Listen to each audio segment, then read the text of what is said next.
They're working under test budgets drawn up for tomorrow's schools, but many claim the allocated money is nowhere near enough. Country schools in particular say the financial squeeze could force them to close. The final term for any school around the country is always the hardest, but for schools like Ruawai College in Northland, this term could be a disaster.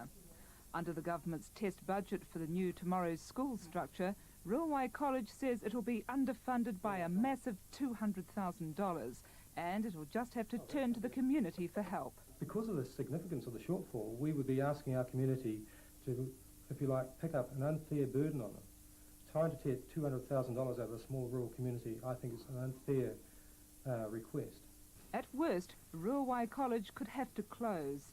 At best, it'll have to go without replacing any classroom items that wear out. From now on, it'll be patching up equipment and hoping it lasts.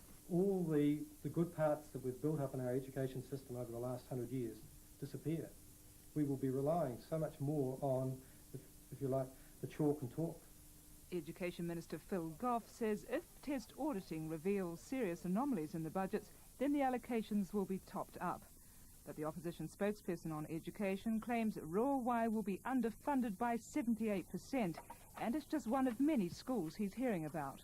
Arthur Young, the chartered accountants that the government has appointed to audit the test budgets, they came up with a final figure of $439,000, thereabouts, to run that school.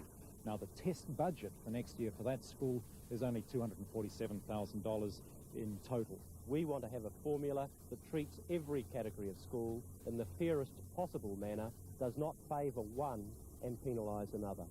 Mr Goff says the whole purpose of running a test budget over a cross-section of New Zealand schools is to find out where those anomalies are, and they'll then be worked through by the department.